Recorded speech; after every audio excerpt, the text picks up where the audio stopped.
Sa puso ng ating bayan, nariyan ang ating mga katutubong kapatid, matatag, masipag at mayaman sa kultura. Ngunit madalas, sila'y nakakalimutan.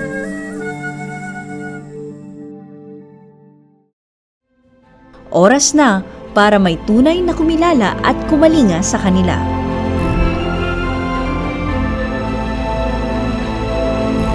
Ako mapasalamaton gayud sa imuhang gugma, sa imuhang initiative nga nagbutang ka og reading hospital nining Barangay Tawas kay kini nga programa pastor dako kayo ni nga tabang namo nga mga lumad, mga matigsalog nga adunay kakulangon sa edukasyon.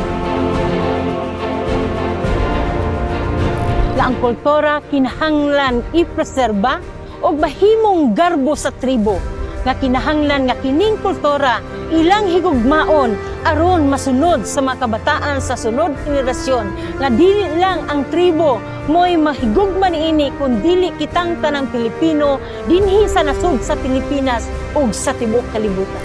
You are a beautiful people and I'm proud to be one of you. Ganon kamahal ng Ama ang mga katutubo.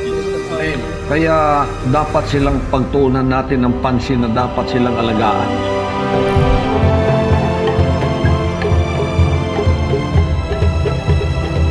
Pastor Apollo C. Kibuloy, number 53 sa Balota, kakampi ng bawat Pilipino kasama ng ating mga katutubo.